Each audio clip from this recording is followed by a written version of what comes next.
Welcome to Catholic Messenger Conversations. I'm your host, Barb Arland-Fye, and with me today is Bishop Thomas Zinkula, Bishop of the Diocese of Davenport. And he recently returned from a meeting of the U.S. Conference of Catholic Bishops in Baltimore. It sounds like you had a really interesting meeting, lots of agenda items to discuss. I thought we could talk about some of those issues. Would that be okay? Certainly, Barb. Okay, I know one of the things you talked about were strategic priorities for 2021, 2024. What can you tell me about those? Right, so we started on this, I don't know, maybe even a year ago or at least 6 months ago. And at the regional meetings, we were asked to start there and talk about things that we need to focus on as a conference. And so then the leadership of the conference pulled that all together into 4 strategic priorities, which are, number 1, they weren't ranked in order of priority, but just, I think by alphabetically. But anyway, so one is evangelization, forming a joyful band of missionary disciples of Jesus Christ, and then there's emphasis areas under each of these. And another one was life and dignity of the human person. Subtitle, serve the common good as the leaven in a free society. The third was, is, protect and heal God's children, restore integrity, foster virtue. And then the fourth is vocations, equip all Christ disciples for mission. Why are the titles always so long? Well, I don't know. It's just whatever it is. Compromise kinds of things. Okay. You said you've focused a lot on all these issues in your... Yeah. I mean, evangelization, obviously we're all over that big time with Vision 2020. Life and dignity of the human person, that's constantly there. And there's so many different aspects of that. Given what's going on in our society, protect and heal God's children. That's a follow-up of the clergy sexual abuse crisis and continuing to work with that. That's still there. It always needs to be there. And then vocations, we all know that we need to work on that area. Okay. During your meeting, the U.S. Supreme Court heard arguments regarding the Deferred Action for Childhood Arrivals, that's DACA. How did you and your fellow bishops respond? What are your thoughts about DACA and the future of DACA? But that did come up. I mean, we always talk about immigration issues, and right now I think that week the Supreme Court heard oral arguments on that, so it's very timely.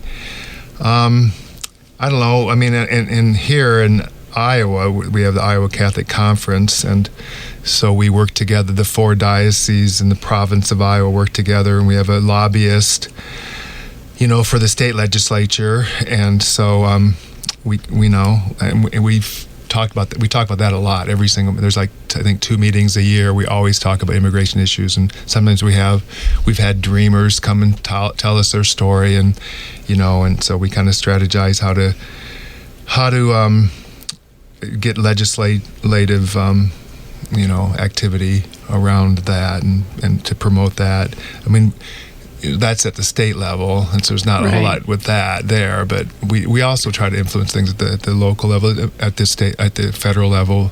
But that's more the USCCB that's there on Capitol Hill, and there. I mean, from the Bishops Conference, there's staffers there from that make all kinds of contacts there constantly. Okay. What about refugee resettlement? I mean, we used to do refugee resettlement a bit here in the diocese, didn't we? I don't know. I think shortly before I came, we were kind of going to ramp that up. I remember Kent Ferris, the social action director, was talking to, because Dubuque was doing it and Des Moines, and we were going to jump into it, but then that's when the bottom fell out. And so Dubuque discontinued their program because there weren't refugees coming as many anymore. I mean, I think we've reached a low right now this year for refugees in the history of our country, and so, or at least the recent history. And so we never. And then Des Moines, I'm not sure if they're still doing it. They might not even be doing it anymore. Yeah, I thought maybe they're doing a little bit. But what did the U.S. bishops have to say about it? I mean, did they talk much about refugee resettlement at your meeting? At the meeting, someone, I can't remember who this was, but somebody gave us some statistics on it. Mm-hmm. And so we kind of know what's going on. And I think so the number of refugees accepted into the country this year is like 18,000, which is way lower. I can't remember what it was. Oh man, it was like 50 or 70,000 previously. And they were saying like 51 refugee programs have permanently closed. I don't think those are just Catholic. Those are just, I think, in general. 41 have suspended services this year. And that includes, I think these numbers are right, 18 Catholic charities programs that have closed and 16 that possibly will close. Yeah, that's amazing. Now, on another topic, Bishop Frank Caggiano urged the bishops to do more to support Catholic teens and young adults and to use the Pope's document, Christus Vivit, as your guide. What's your reaction to that request? I mean, it's a no-brainer. Yeah. Really. We obviously need to do that, work on that. And it is a great document. And I was thinking, gosh, I wonder how much it's been used in our diocese. If young people and youth leaders have read that document. I think just start with that, and because there it is from it's a document that came from the Youth Synod, and it's from Pope Francis, and it's excellent. It gets you thinking about things. Maybe that could be the bishop's read for the month or something like that. Right, yeah. What the heck? Popular books. You also discussed a pastoral framework for marriage and family. How do you see that framework meshing with marriage and family life as we offer it in our diocese? Yeah, so it was, it's in draft form at this point. So the chairman of that committee was presenting it and get our ideas on. So he got lots of feedback. So it'll look different for sure the next time it comes. Probably our next meeting it'll come up again, and we'll maybe approve it there. It's just a lot. All these. There's all kinds of areas of family life that are. There's challenges and struggles and difficulties, and we are doing things with that. We're a small diocese, but there's Marianne Agnoli, the director of Family Life, or coordinator of Family Life office for our diocese, is really all over it, and she's done some good things. I mean, you can only do so much, at one time, but she's there's one thing that she's been working on is she had provided some seminars on for people who work with from parishes, staff people and volunteers who work with couples who were married outside the church, married right. civilly, and to be married in the church, and and a process for that, and so that's something she's been working on. Is that happening a lot in our diocese? Are there a lot of couples? There are some parishes where there's as many or more couples that were married civilly, and now married in the church, versus couples that just traditional young couples. And we're finding more people wanting to get married in the church. Yeah. Well, there's not as many young people marrying in the church these days. Yeah. And so there's not a lot of weddings, a lot like there used to be in general in our parishes, but there's a lot. It's maybe as many or more in some parishes, couples who've been married civilly but now want to be married the sacrament.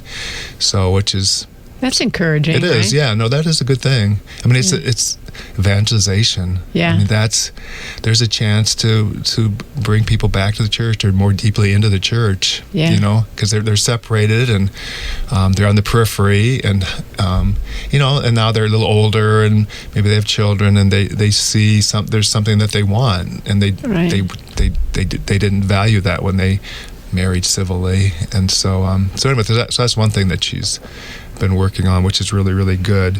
Because I mean, you can't just put them in a traditional program, like they're in a different situation. There's some basic things you have to do, obviously, but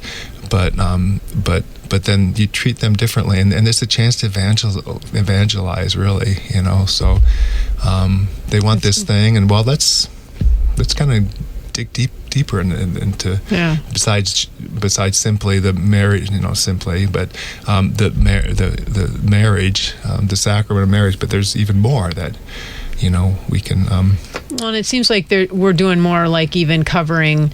With marriages that are kind of struggling a bit with that covenant of love for marriage mentors. Covenant of love, right? Yeah, so that's another thing, and it's right. So there's people on the peripheries that are struggling and have needs, and a lot of it's family life stuff. Another thing that Marianne is working on with one of our deacons, Chris Cabot, is with regard to pornography. That's a big issue, and that affects marriages. I think I'm not sure if this is exactly right, but I think like about half the marriages that fail, pornography is a big part of that. Wow. So is that just grown with the internet? Pretty much, do you think? It's a huge issue. Yes, it's a huge issue. More so for men than women, but it's, from what I've read, women are getting pulled into that more and more. And it's young guys, they're exposed to pornography just innocently. I think it's like, the average of age 9 or something. Oh my gosh. And it becomes an addictive thing, and it's a huge issue. So. Wow.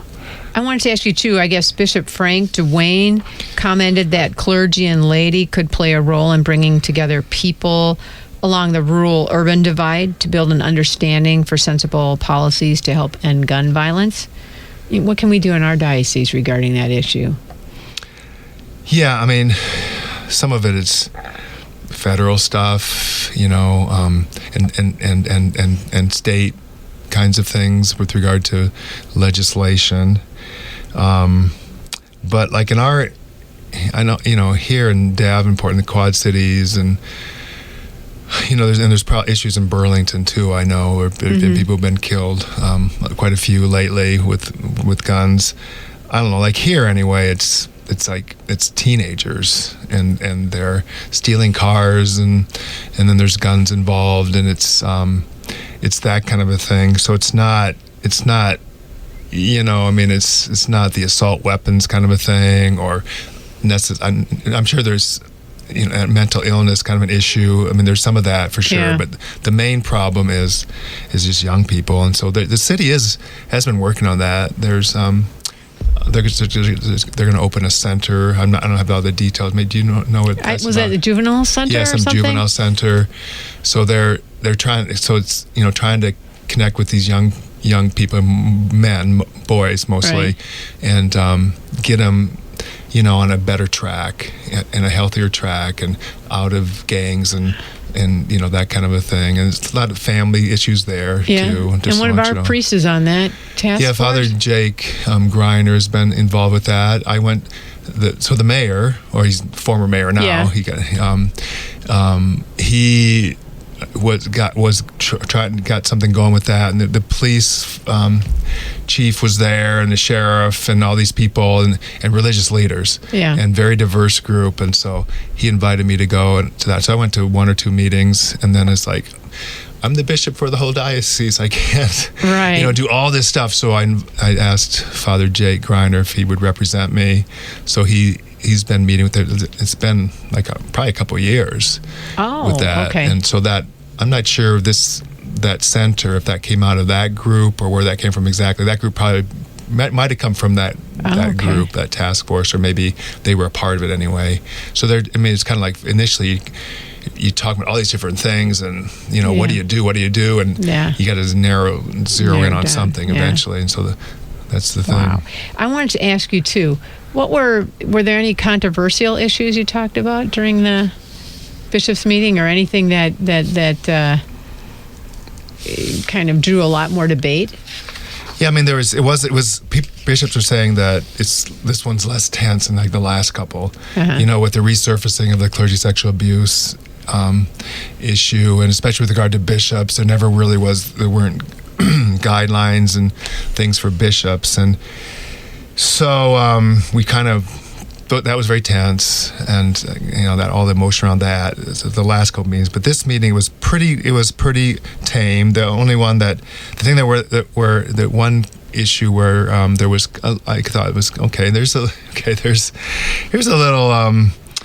Get people are a little excited. Had to do with the document forming consciences for faithful citizenship. So there's this big document that's been out there for a while, and we had talked before about whether we wanted to work with that, make some changes, revise that, and we decided no.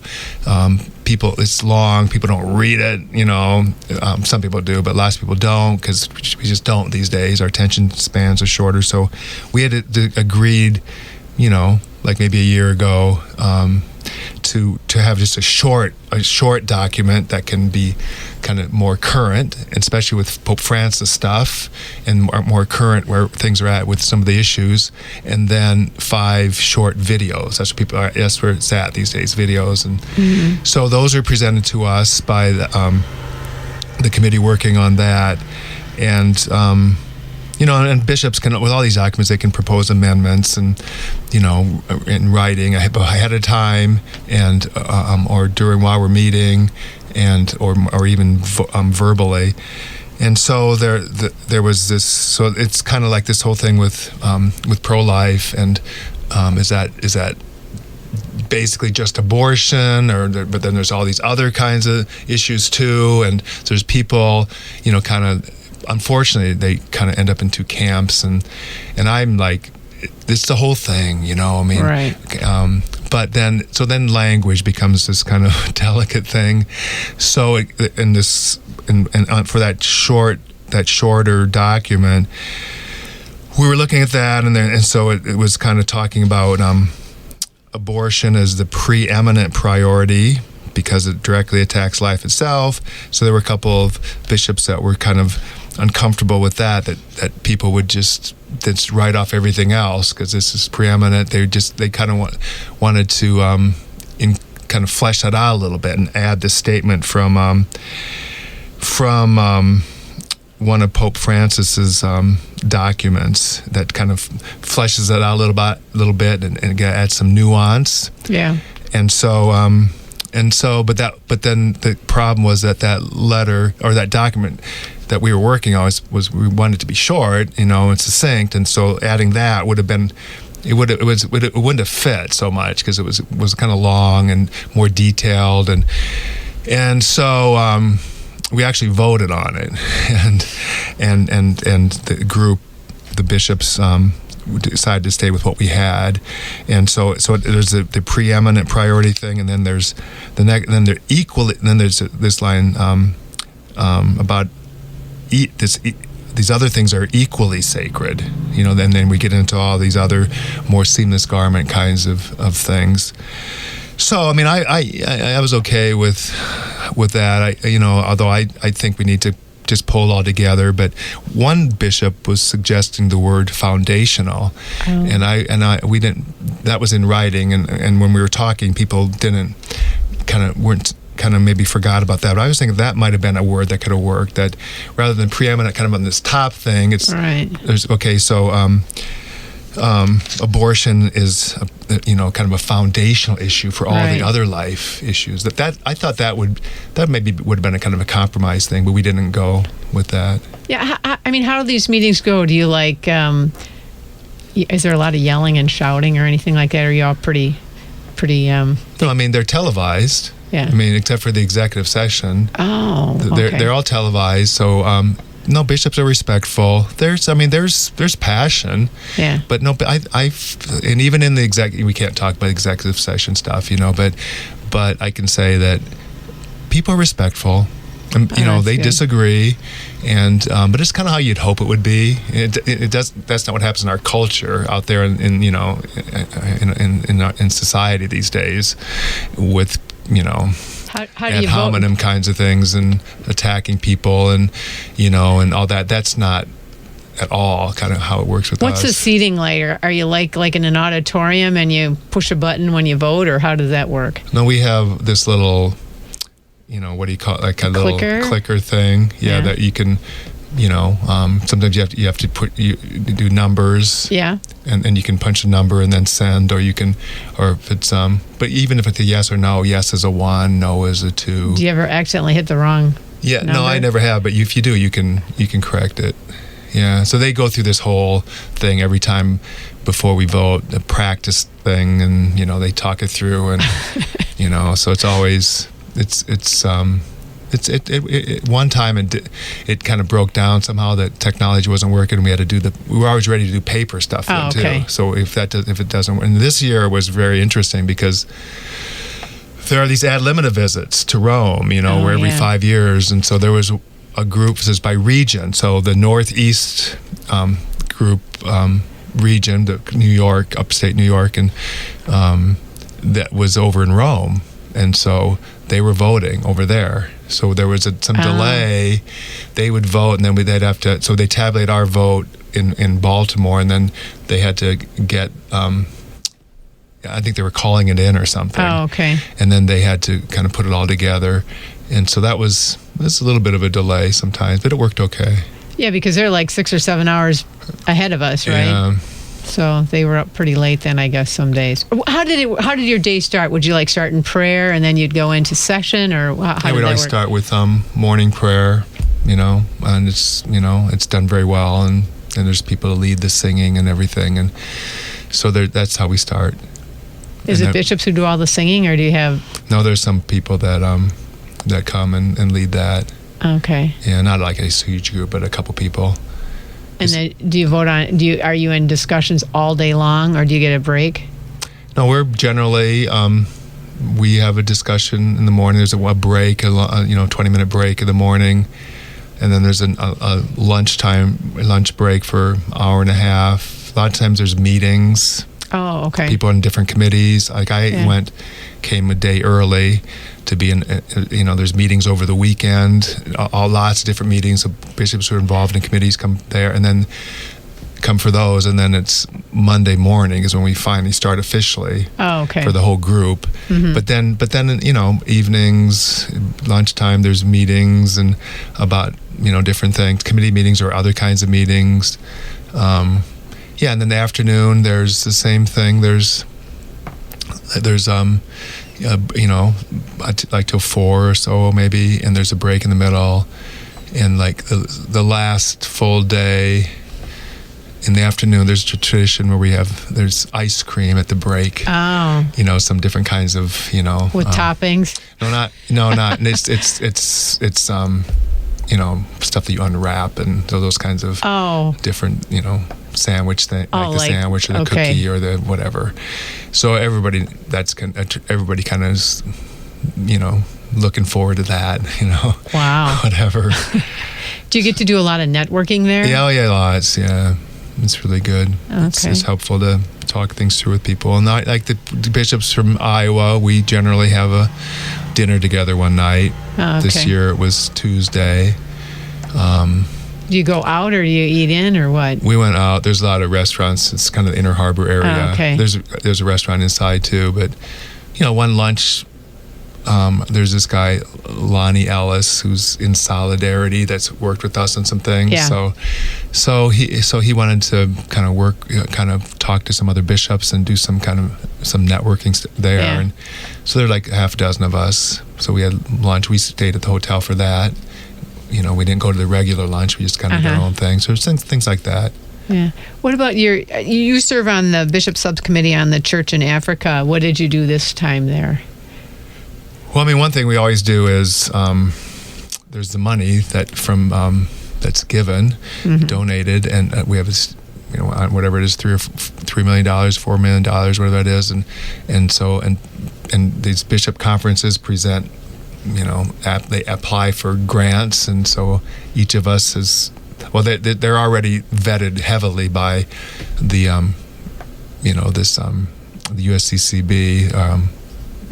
Committee, right? That's the Church in Africa, and then each bishop has, I got half a dozen of them that we were assigned different ones, a group of them, so divided it up, and so we have a chance to weigh in on it. So we go. That's one thing we do. This year, we talked about it's not just money. There's also a lot of relationship building, and so to be over there, and that's huge for people in Africa for the relationships, and so there's people that go over there and meet in different areas and get to know them, and we can do a better job with that. So you planning to go to Africa then? I would like to, at some point. So anyway, so that building relationships, and you kind of know what's going on better too, right, and see what the needs are and how they're using this money, but also bringing them here. Oh yeah, it's different people, not just bishops, but other people that maybe there's some, like somebody's going to be going to that religious ed conference and that big huge thing in California, Los Angeles is every year, that they do every year, and to learn, you can learn a lot of stuff there, networking, great. or just whatever, some different, there's this finance kind of fiscal management sort of group that Tom Tallman, our CFO, goes to, and if somebody's interested in that and bringing people over here for those kinds of things. Oh, that's great. So there's that, and the other thing was we need to, this is a newer collection, and there's all these collections, and there's not everybody's taken up this collection. We weren't taking up this collection until recently. So how can we, strategize to?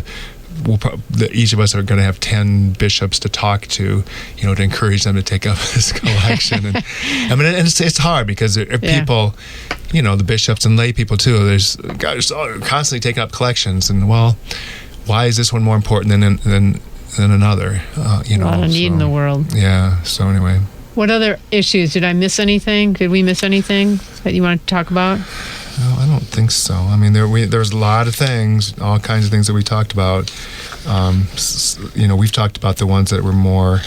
I mean, there was one thing that, you've covered this in the paper, that the Committee on Evangelization and Catechesis, led by Bishop Robert Barron right now. Oh, yeah. So, we've been spending so much time with clergy sexual abuse, and that's important, but we know we need to really do a lot of work on evangelization. So he presented something on that, and there's a lot of discussion around that, and so that was exciting. I mean, it's a hard thing area to deal with, but these days, but to be talking about it and trying to do some things around there's a lot of energy around that. Great. Any big takeaways from the conference this year before we leave? No, there's no one main, last couple, there was so much around clergy sexual abuse and related to bishops, and in terms of, not, following up on things appropriately, or even bishops abusing. And so that was, the huge main topic. That this year, it was a lot of different things. Very good. Well, we really appreciate you joining us today for Catholic Conversations, and hope that you'll talk to us. I understand you're going to the NCYC, National Catholic Youth Conference. Yes. And we'll be really interested here. I understand you're going to take a bus with students. Yes, I'm going to ride on a bus. So that other people just kind of laugh at me. And you'll survive to tell the tale. What were you thinking, Bishop? Well, right. So stay tuned, right? Yeah. Thanks, Bishop. You're welcome, Barb. Nice talking to you.